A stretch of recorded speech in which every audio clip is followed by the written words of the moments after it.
अमेरिकी सदर Biden Japan के अंदर मौजूद है और जापान के अंदर बैठकर चाइना को हमला करने की धमकी दे रहे हैं और कह रहे हैं कि रशिया और चाइना का अंजाम बहुत बुरा होगा। ऐसा कहना है सदर बाइडन का।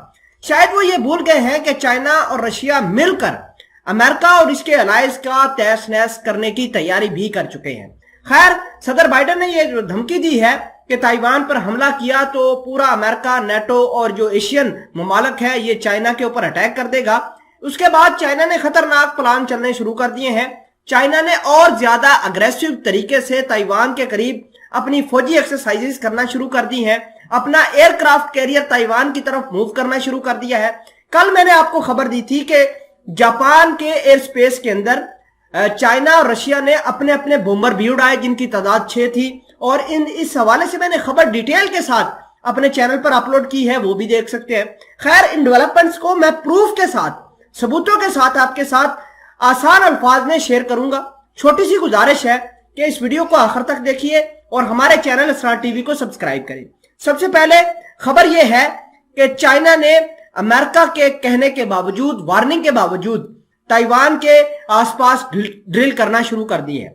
China says it conducted military drills around Taiwan to warn US. अब अमेरिका चूंकि धमकियां देने पे उतर आया है चाइना को, तो चाइना ने भी बदले में मिलिट्री ड्रिल करके अपनी सबमरीन, अपने न्यूक्लियर एयरक्राफ्ट कैरियर, अपने न्यूक्लियर बॉम्बर अमेरिका ने ताइवान के पास चाइना ने अपने लगाकर बता दिया है कि वो किस कदर तैयारी कर रहा है। इसके अलावा अगर हम बात करें इंटरनेशनल न्यूज की, तो China announces military drill around Taiwan despite Biden's warning.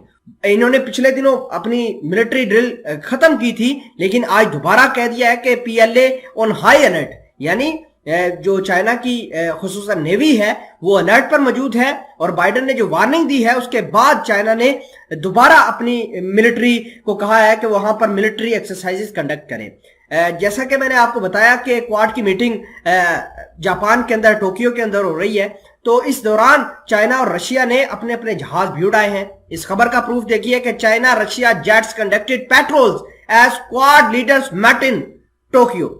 नाजरीन इकरामी, आपको यह भी बता दें कि नॉर्थ कोरिया के अंदर बहुत बड़ी डेवलपमेंट हुई है, बहुत बड़ी डेवलपमेंट हुई है। कोई भी शख्स, कोई भी सोशल मीडिया के ऊपर इस हवाले से खबर नहीं है, लेकिन हम आपको बताते हैं कि नॉर्थ कोरिया के अंदर डेवलपमेंट क्या हुई है। नॉर्थ कोरिया ने जापान के पानियों में अपने बैलिस्टिक मिसाइल फायर किए हैं और ऐसे वक्त में किए हैं जब क्वाड की मीटिंग जापान के अंदर हो रही थी, जहां एक तरफ चाइना और रशिया ने अपने न्यूक्लियर बॉम्बर जापान के फजाई हदूद में उड़ाए।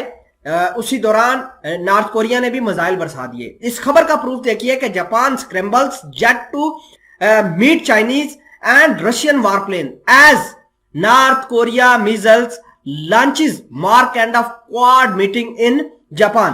तो आप समझ सकते हैं कि ये डेवलपमेंट किस ओर जा रही है और कितनी खतरनाक हो रही है। अगर हम बात करें चाइना की, तो चाइना ने अपना जो बॉम्बर है H-6 वो उड़ाया था।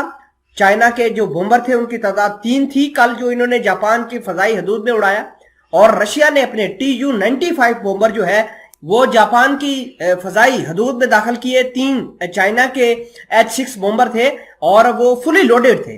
नाजरीन ग्रामी, इससे जापान भी काफी परेशान है। जापान को समझ नहीं आ रही कि वो अमेरिका के साथ मिल तो गया है, लेकिन उसकी सिक्योरिटी का कौन जिम्मेदार होगा, क्योंकि जापानीज जो हैं वो ज्यादातर अपनी इकोनॉमी को फोकस करते हैं। लेकिन अब ये अमेरिका ने बड़ी स्ट्रैटेजी के साथ उनको फंसाया है, ताकि अमेरिका भी शरारत कर सकता है कि ये इकोनॉमी क्यों बढ़ा रहे हैं, ये पैसा जंगों के ऊपर लगाएं, अमेरिका से हथियार परचेज करें।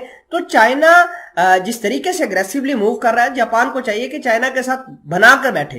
इन्होंने 7 समंदर पार अमेरिका के साथ दोस्ती लगाई है, जो कि जापान, साउथ कोरिया, भारत के लिए, ऑस्ट्रेलिया के लिए बहुत बुरा हो सकता है।